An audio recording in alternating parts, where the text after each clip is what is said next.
கர்த்தருக்கு ஸ்தோத்திரம். இந்த நாளிலே ஆண்டவர் நம்மோடு கூட பேசும்படியாய் ஆண்டுடைய வார்த்தையிலிருந்து நாம் தியானம் பண்ணுவதற்கு வசனத்தை ஆதாரமாக நாம் எடுத்துக்கொள்வோம். 2 பேதுருக்கு எழுதின நிருபம் 3ஆம் அதிகாரம் 18ஆம் வசனம். அவருக்கு இப்பொழுதும் என்றென்றைக்கும் மகிமை உண்டாவதாக. ஹல்லேலூயா. அவருக்கு இப்பொழுதும் மகிமை என்றென்றைக்கும் மகிமை உண்டாவதாக. அதாவது இன்றைக்கு ஆண்டவர் நம்மோடு கூட பேச விரும்புகிறா, தேவனுக்கு மகிமை உண்டாகும் வாழ்வு நம்முடைய வாழ்வாய் மாற வேண்டும். எல்லாரும் சொல்லுங்க, நம்முடைய வாழ்க்கை எப்படிப்பட்டதா மாறணும்? தேவனுக்கு மகிமை உண்டாகணும். ஆமேன் சொல்லுவோமா? தேவனுக்கு நம்ம வாழ்க்கையில கனவீனப்படுத்துகிற காரியங்கள் இருக்கக்கூடாது. நம்முடைய வாழ்க்கையில தேவன் மகிமைப்படுகிற வாழ்க்கை நம்முடைய வாழ்க்கையாய் மாற வேண்டும். ஆமென். அப்போஸ்தலனாகிய பேதுரு தன்னுடைய வாழ்க்கையில அழைக்கப்பட்ட போது ஒரு வெறுமையான நிலையில் அழைக்கப்பட்டார். அழைக்கப்பட்ட பின்பு அவர் மறுதலித்து பின்வாங்கி போயிருந்தாலும் ஆண்டவர் அவனை மீண்டும் கொண்டு வந்து ஊழியத்தை அவனுக்கு கொடுத்து அவனை ஆசீர்வதித்து அவர் சபைகளுக்கு நிருபங்களை எழுதும்போது 1 பேதுரு 2 பேதுரு என்ற 2 நிருபங்களை எழுதுகிறார். இந்த 2ஆம் நிருபத்தை அவர் முடிக்கும் போது அவர் சொல்லுகிறார், நம்முடைய கர்த்தரும் இரட்சகருமாகிய கிறிஸ்து இயேசுவிலே அவரை அறிகிற அறிவிலே நீங்களும் நானும் அவருடைய கிருபை அறிகிற அறிவிலே வளர்கிறவர்களாய் இருந்து அவருக்கு மகிமையை கொண்டு வருகிறவர்களாய் நாம் வாழ வேண்டும். ஆமென். நாம் இயேசுவுக்கு மகிமையை கொண்டு வருகிறவர்களாய் வாழ வேண்டும். ஆமென் சொல்லுவோமா? இன்னைக்கு எல்லாருக்கும் என்னன்னா, நான் சபைக்கு வரேன், நான் ஜெபம் பண்றேன், நான் வேதம் வாசிக்கிறேன், இந்த உலக பிரகாரமான சில பாரம்பரியமும் பழக்க வழக்கத்தையும் கற்றுக்கொண்டு அதை நான் செய்கிறேன். ஆனால் என் வாழ்க்கையில் கர்த்தருடைய கிரியைகள் வெளியரங்கமாக பார்க்கறதுல கஷ்டமாக இருக்குது அப்படின்னா காரணம், தேவனுக்கு மகிமை உண்டாகிற அளவுக்கு நம்ம வாழ்க்கை இன்னும் சரிப்படுத்தப்பட வேண்டும். ஆமென். நம்முடைய வாழ்க்கை என்ன செய்யப்பட வேண்டும்? தேவனுக்கு மகிமை உண்டாகிற அளவுக்கு எல்லாரும் சொல்லுங்களேன், என்ன செய்யப்பட வேண்டும்? சரிப்படுத்தப்பட வேண்டும். இன்றைக்கு நிறைய பேர் நினைக்கிறாங்க, என்ன நினைக்கிறாங்கன்னா, வாழ்க்கையே எப்படி இருக்க, பிரச்சனையாவே இருக்குது. எப்படி இல்ல சொல்லுங்களேன், எப்படி இருக்கான்? வாழ்க்கையே பிரச்சனையாவே இருக்கு. வாழ்க்கையே பிரச்சனை இல்லாத மனுஷன் யாராவது உண்டா? சொல்லுங்களேன். பிரச்சனை இல்லாத மனிதன் செத்து போனவனுக்கு தான் பிரச்சனை இருக்காது. உயிரோடு இருக்கிற எல்லாருக்கும் என்ன உண்டு? முன்னாடி இருக்கிற நம்ம சின்ன அந்த குழந்தை முதற்கொண்டு, அவ முதற்கொண்டு, எங்க வயசான அம்மாவை முதற்கொண்டு எல்லா வயதினருக்கும் என்ன உண்டு? பிரச்சனை. வயசுக்கு தகுந்த பிரச்சனை, வாழ்க்கைக்கு தகுந்த பிரச்சனை. சொல்லுவாங்க, விரலுக்கு தகுந்த பண்ணுவாங்க. பார்த்தீங்களா? அத போல வாழ்க்கையில நமக்கு பிரச்சனைகள் இருக்கிறது. பிரச்சனை அல்ல, பிரச்சனை தீர்க்கக்கூடிய வழி தெரியாம இருக்கிறது தான் பிரச்சனை.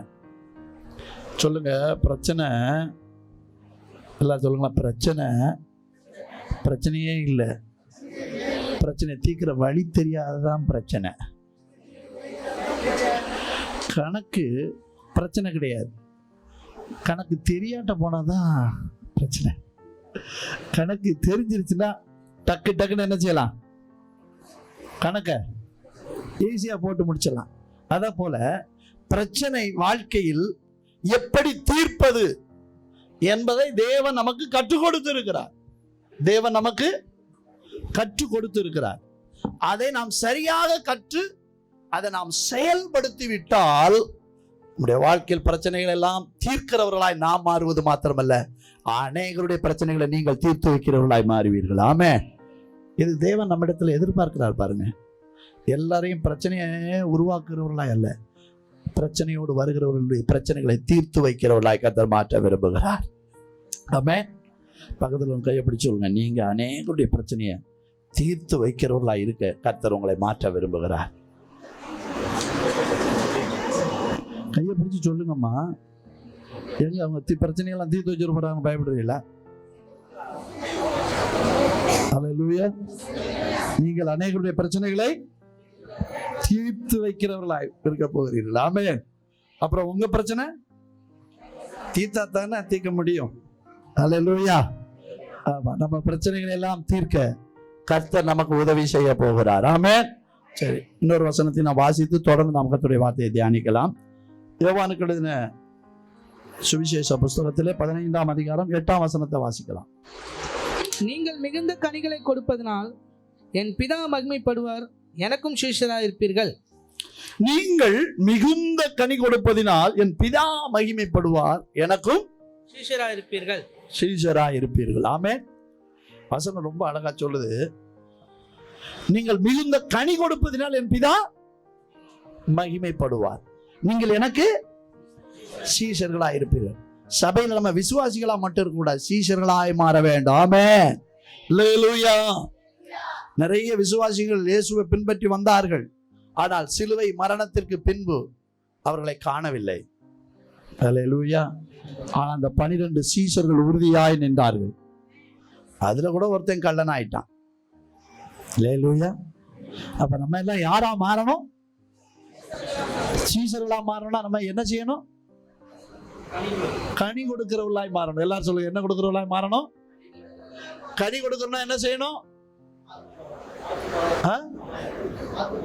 ஆத்துமாதாயம் பண்ணணும். ஆத்துமாதாயம் பண்ணா என்ன செய்யணும்? ஊழியத்துக்கு போகணும். ஊழியத்துக்கு போனா நமக்குள்ள என்ன வரணும்? பாயிண்டே கொண்டு வண்டியில. சரி, ஓகே. அதில் சோத்திரம். அதாவது நல்லா கவனிக்கணும், நமக்குள்ள அந்த கனிகள் உருவாக தேவனோடு உறவு அவசியம். எல்லாரும் சொல்லுங்களேன், என்ன அவசியங்க? தேவனோடு உறவு.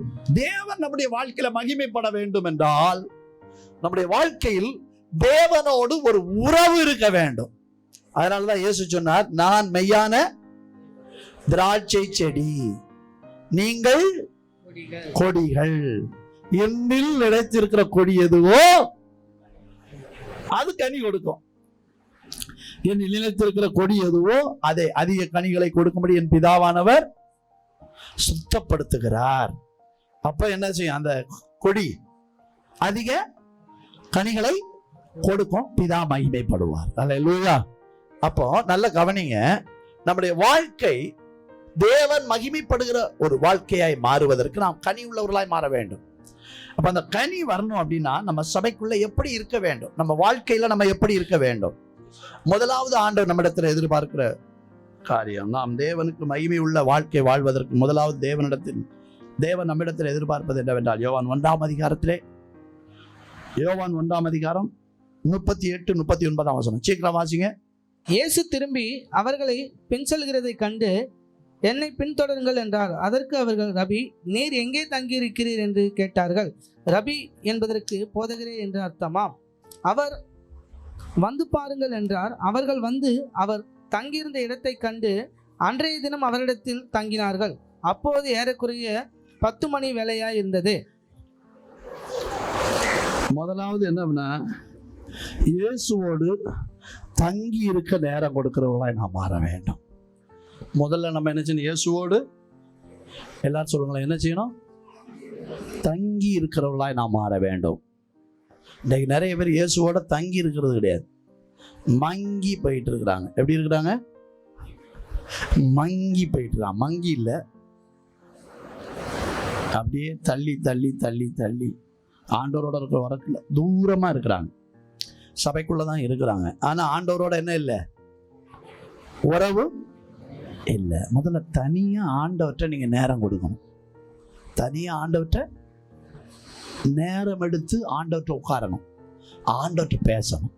எல்லாம் நல்லா கவனிங்க.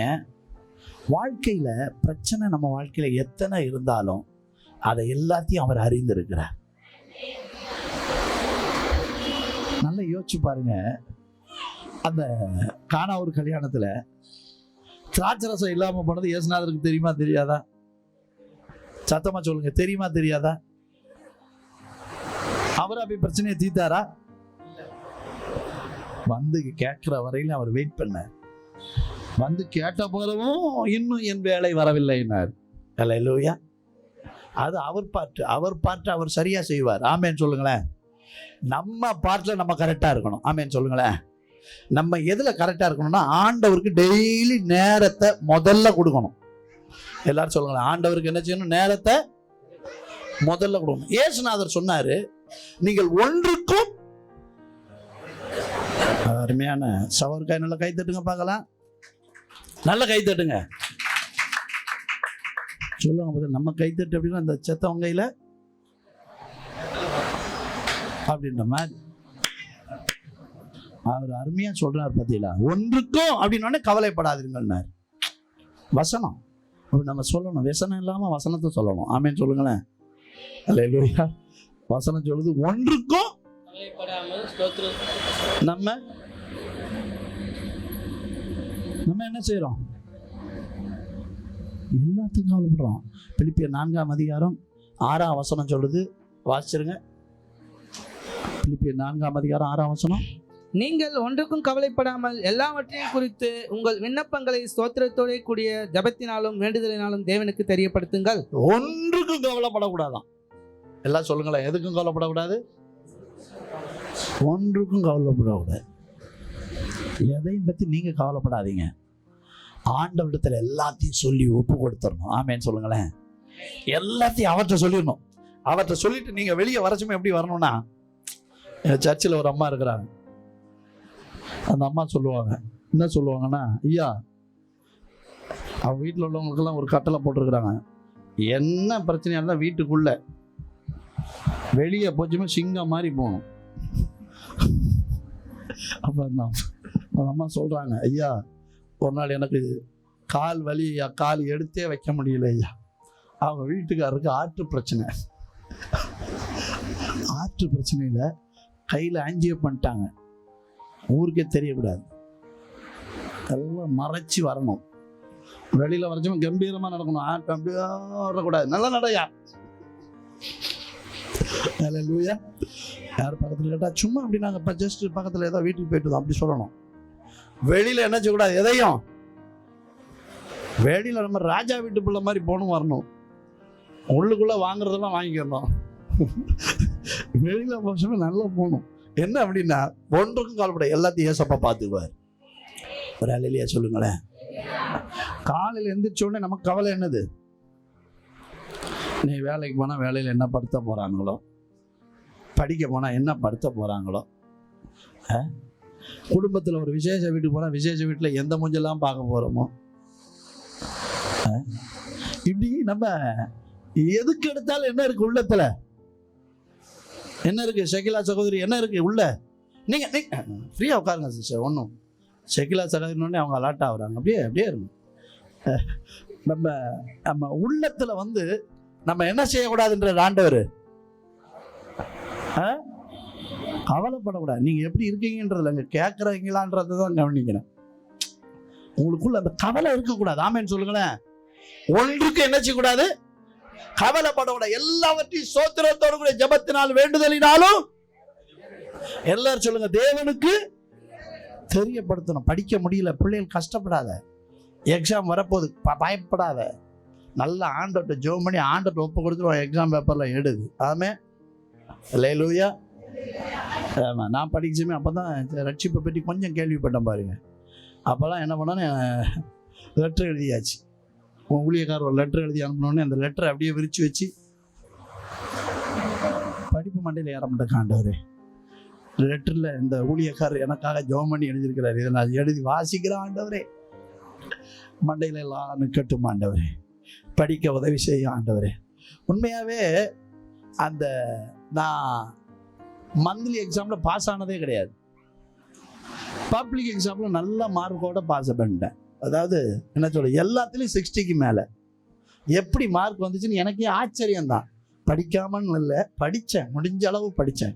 மிச்சத்தை கற்றுட்டு ஒப்பு கொடுத்தேன். அல்லேலூயா. ஆண்டவர் கிருபையாக பாஸ் பண்ண வச்சார். அல்லேலூயா. அல்லேலூயா சொல்லுங்களேன். இன்னைக்கு இருக்கிற பிள்ளைகள் 90 above எடுக்கிறது தான் அவங்களுடைய லக்காவே இருக்குது. உங்களுக்கு அதுக்கேற்ற வசதிகளை இன்றைக்கு ஆண்டவர் தந்திருக்கிறார். அல்லேலூயா. நல்லா படிக்கணும் இன்னைக்கு படிக்கிற பிள்ளைகள். ஆமென். அல்லேலூயா. பாஸ் ஆனான்னு நினைக்கக்கூடாது, 90க்கு மேலே எடுக்கணும். அப்படி நல்லா படிக்கணும். ஆமேன்னு சொல்லுங்க. நல்ல எஃபர்ட்டை போட்டு படிக்கணும். படிக்கிற பிள்ளைகள் வேலைக்கு போகிற இடத்துல சோர்ந்து போகாதீங்க. வேலையில வருமானம் குறைவா இருக்கு, கவலைப்படாதீங்க. ஜெபத்துல ஆண்டவர்கிட்ட ஒப்பு கொடுத்துட்டு வேலை செய்யற வேலையை சந்தோஷமா செய்யணும். செய்யற வேலையை எப்படி செய்யணும்? எல்லாரும் சொல்லுங்க, எப்படி செய்யணும்? இந்த இந்த பிரச்சனை என்ன தெரியுமா? செய்யற வேலையை எப்படி செய்யறது கிடையாது, செய்யற வேலையை நல்லா செய்யணும். ஒரு அல்லேலூயா சொல்லுங்க பார்க்கலாம். ரோமர் 12ஆம் அதிகாரம் 2ஆம் வசனம்.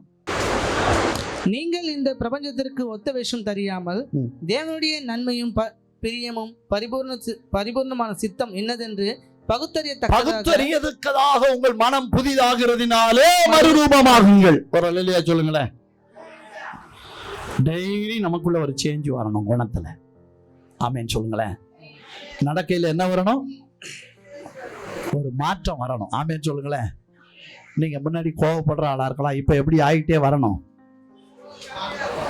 கோபம் கம்மியாகணுமா? கோபம் உண்மையாயிரணும். கோபம் இல்லாமலே போயிடணும். ஆமென் சொல்லுங்களேன். நம்ம சாந்த குணம் வந்துடணும். எல்லாம் சொல்லுங்க, என்ன வந்துடணும்? ஆமா, கோபம் ஒளிஞ்சி நம்ம சாந்த குணம் உள்ளவர்களா மாறணும். ஆமென் சொல்லுங்க. அல்லேலூயா. முன்னாடி நம்ம என்ன குணம் உள்ளவர்களா இருப்போம்? மன்னிக்க முடியாதவர்களா இருப்போம். எல்லாரையும் மன்னிக்க கூடியவர்களாய் மாறணும். ஆமென் சொல்லுங்க. அதுல முக்கியமானது என்னன்னா, அந்த குணமாற்றம் ஒருவருக்கு ஒருவர் உதவியா இருக்க நம்மை வைக்கும். ஆமென் சொல்லுங்க. நம்முடைய குணமாற்றம் என்ன செய்யும்? ஒருவருக்கு ஒருவர் நம்மளை உதவி செய்ய வைக்கும். நல்ல கவனிங்க. இந்த குணமாற்றத்தை ஆண்டவர் மையப்படுத்துறதுக்கு காரணமே, ஒருத்தர் பலவீனமா இருந்தால் அந்த பலவீனத்தை நம்ம என்ன செய்யக்கூடாது?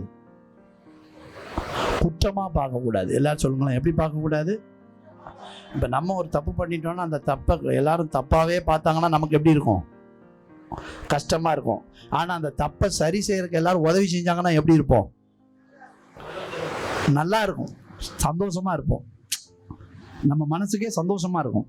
அதுல இருந்து நம்ம வெளியே வந்துட்டோம், ரெண்டாவது உதவி செஞ்சாங்களே அப்படின்னு நினைக்கும், அவங்களுக்கு நம்ம நன்றி உள்ளவர்களா இருக்கணும்னு நினைப்போம். அப்ப அந்த உறவு என்ன செய்யும்? நல்ல உறவு நல்ல டெப்தா மாறும், நல்ல உறவு ஸ்ட்ராங்கா மாறும். அப்படிதானே? ஆமா சொல்லுங்க. ஆமென். அப்ப நீங்க யோசிச்சு பாருங்க, உங்க வீட்டுக்குள்ள ஒருத்தருடைய குறைவை என்ன செய்யாதீங்க, குற்றமா நினைக்காதீங்க. அந்த குறைவில் உங்களால முடிஞ்ச அளவு உதவி செய்யுங்க. முடியாத எல்லையில ஜெபம் பண்ணுங்க. கர்த்தர் மாற்றங்களை ஏற்படுத்துவார். கர்த்தர் மாற்றங்களை ஏற்படுத்துவார். நம்ம குடும்பம் எல்லாம் ஒரு குட்டி பரலோகமா மாறணும். நம்ம குடும்பம் எப்படி மாறணுங்க? குட்டி குட்டி பரலோகமா மாறணும்னா வேற ஒண்ணும் இல்லைங்க. குணமாற்றம் இருந்தா உங்களுக்கு தேவையானதெல்லாம் கர்த்தர் நிச்சயமா உங்களை தேடி வர வைப்பார். இந்த காலையில அன்பு தேவன் பேச விரும்புகிறது என்னன்னா, நீங்க குணமாற்றத்துக்கு உங்களை அர்ப்பணிச்சீங்கன்னா உங்கள் வேலை வாய்ப்புகளிலே உங்களுக்கு வேலைகள் பெருகும், உங்கள் தொழில் வாய்ப்புகள் பெருகும், உங்கள் உறவுகளில் இருக்கிற விரிசல்கள் மாறி உங்கள் உறவுகள் எல்லாம் ஸ்ட்ராங்கா மாறும், உங்களுக்கு உறவினர்கள் பெருகுவார்கள். ஆமென். சத்தமோரலிலேயே சொல்லுங்களேன். நம்ம ஒரு பாட்டு பாடும் பார்த்தீங்களா? அல்லேலியா பாட்டுக்காரங்க ஏசப்பாவுக்கு சொந்தக்காரங்க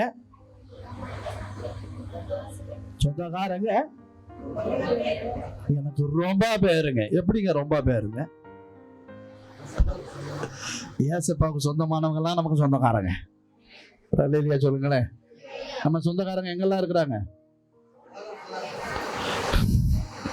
நேத்து ஒரு பையன் மாடு போகுது ரோட்ல, அவன் வீட்டில் இருக்கிறவங்களுக்கு சொல்லி கூடுறவங்க, உங்க சொந்தக்காரங்க போறாங்க வந்து பாருங்க. ஒரு அவனும் அதுக்கு தான் சொந்தமானவனா என்ன தெரியல. எப்படி நம்ம ஆட்கள் அதை சாதாரணமா சொல்றாங்க. அல்லேலூயா. நம்ம சொந்தக்காரர் பரம தகப்பன் ஆண்டவர். ஆமே. அவருடைய பிள்ளைகளாகி நமக்கு சொந்தக்காரங்க உலகம் முழுசும் இருக்கிறாங்க. ஒருத்தர் ஆமேன்னு சொல்லலையா? எங்க இருக்கிற சொந்தத்தையே சமாளிக்க முடியலையா? உலகம் முழுசும் சொந்தக்காரங்க முடியாது பாஸ்டர் அப்படின்றீங்களா? நம்ம சொந்தக்காரங்களை நமக்கு உதவி செய்யக்கூடியவர்களாய் கர்த்தர் வைப்பார். ஆமே. நாம உதவி செய்யறவளா மாறணும். அதுக்கு ஆமேன் வரமாட்டாங்க. நம்ம எல்லாரும் நம்ம என்ன செய்யணும்? குணமாற்றத்தினால் மற்றவர்களுக்கு உதவி செய்கிறவர்களாய் மாற வேண்டும். சரிங்களா? எத்தனை பேரோட ஆண்டவர் பேசிட்டு இருக்கிறார்? கையை வைத்து ஒரு அல்லேலூயா சொல்லுங்க பார்க்கலாம். 2 காரியத்தை கற்றுக்கொண்டு இருக்கிறோம் இல்ல. முதல்ல தேவனோடு தங்கி இருந்து நம்ம போதிக்கப்பட இடம் கொடுக்கணும். 2வது நம்முடைய இருதயம், நம்முடைய எண்ணம் எல்லாம் நாளுக்கு நாள் புதிதா மாறணும். நம்முடைய மனசு குணத்துல மாறிக்கிட்டே இருக்கணும். ஆமேன்னு சொல்லுங்களேன். சர்ச்சில் வந்துட்டு இன்னும் மாறலைன்னு சொல்லி மற்றவங்க உங்களை பார்த்து சொல்ற மாதிரி கூட, எப்பா சர்ச்சுக்கு போனான்ப்பா, அவனை போல நானும் மாறணும்ப்பா அப்படின்னு உங்க பின்னாடி சட்டையை பிடிச்சிட்டு வரணும். அதுக்காக சட்டையை கழட்டி விட்டுருவான்ட்டு பார்த்துறாங்க, உங்க பின்னாடி வரணும். ஆமேன்னு சொல்லுங்களேன். பைபிள் அப்படி ஒரு வசனம் சொல்லுது, ஒரு இஸ்ரவேலருடைய வஸ்திரத்தை 10 பேர் பிடிச்சிட்டு வருவானா. ரெடியா சொல்லுங்களேன். அது நம்ம சபையில நடந்தா எப்படி இருக்கும் பாருங்க. இப்போ உங்க பின்னாடி எல்லாம் 10 பேர் வந்தாங்கன்னா எப்படி இருக்கும் இந்த இடம்? சந்தோஷமா இருக்குமா?